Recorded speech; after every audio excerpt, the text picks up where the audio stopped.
Greetings, everyone. This is Christopher Messina coming at you from the Messy Time studio on a brisk, lovely 9th of December 2021, coming at you from the last free state in America, Florida, where rationality has thus far prevailed more than in many other places on the planet.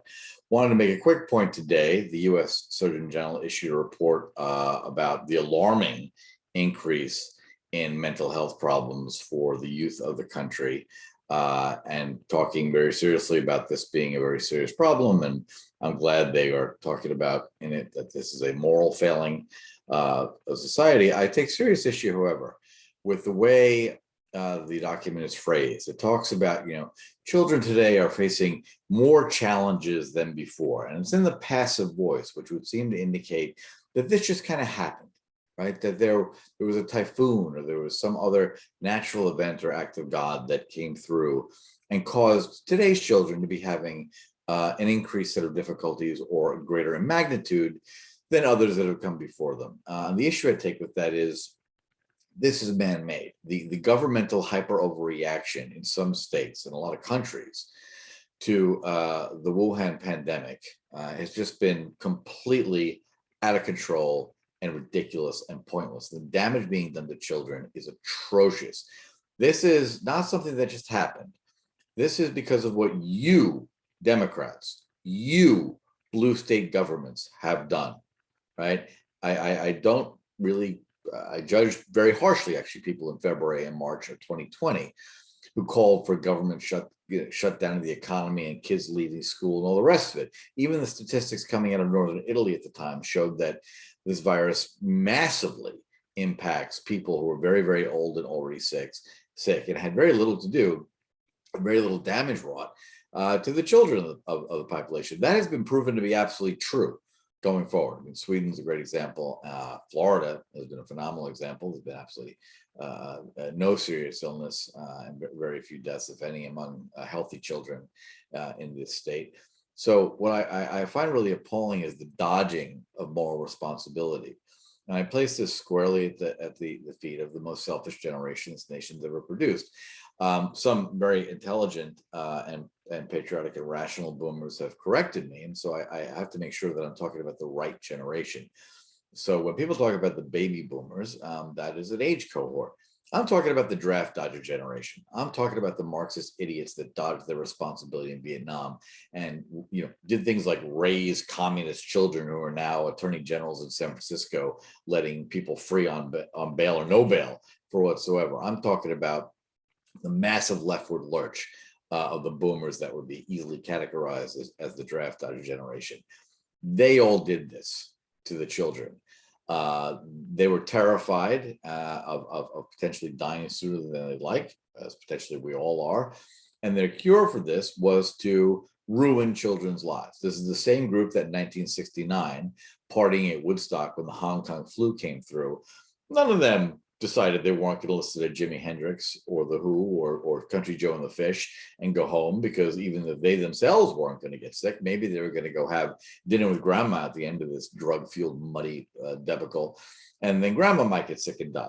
So they themselves did not show one iota of concern for their elders at the time. And now that they are in that position, and sadly still in positions of power and government, their immoral selfishness is a disgrace. I don't want to hear any waffling or qualifications or the rest of it. This idiocy and this self-justification, this pontificating about, well, children should learn how to sacrifice. No, absolutely not. Adults, real adults, choose constantly in every rational society to sacrifice the present and the past for the future. It's the reason why everyone knows the phrase women and children if the lifeboat's first, right? The idea is that always rational adults sacrifice for children. This is the first time in this country that older people have ruined the lives of children because they're terrified of potentially getting sick and dying sooner than they'd like. It is an immoral disgrace. And all we can do now is move forward, right? Luckily, we live in Florida, last free state in the nation, with a very rational governor who put in place rational rules to protect the elderly. And there was some stupid kabuki theater about masks in schools, and luckily that all is waning. First off, the rules are coming off, and even before that, people just begin to ignore this nonsense. This is a disease with a 99.98% survival rate.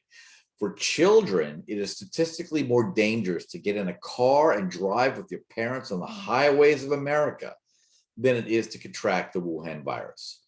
For whatever reason, whether it was the Democrats' desperate last stab after Russia's stupidity and impeachment nonsense to get Orange Man out of office, whatever the reason was for this hysteria, complete unjustified hysteria, it's over. It's done. Children need to go back to living their lives. You ruined the lives of children. Those of you out there self-pontificating about how great you are and how concerned you are, you destroyed the lives, for example, of student athletes, gymnasts who are preparing the Olympics, whose training was derailed. And you can't pick that up again. It's something they worked for their entire lives. Never mind all the normal socialization stuff of proms and graduation and living normal lives in school. You idiots did this, and you need to accept moral culpability for it. Whether you do or not, I don't care. As long as the children of this nation go back to living normal lives.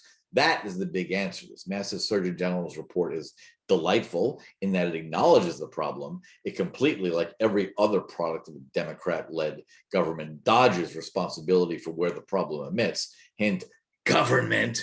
So enough. For those of you who have the benefit of living in a rational state, congratulations on your choices. For those of you who are still living under dictatorial powers in blue states who look to Australia with glee and say, gosh, wouldn't it be great if we could tackle pregnant women in the streets who are daring to criticize the government? It's just a nightmare what has happened across societies and countries, and we must stop it in this country.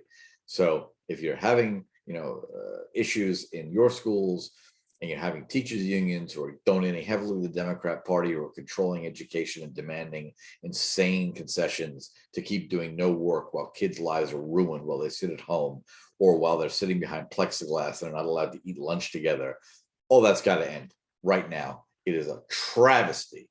And so while I'm glad the Surgeon General put this health warning out, it is incumbent upon all of us as rational adults to remember what our place in society is, which is to do our best, work our hardest, and if necessary, sacrifice for the next generation, not the other way around.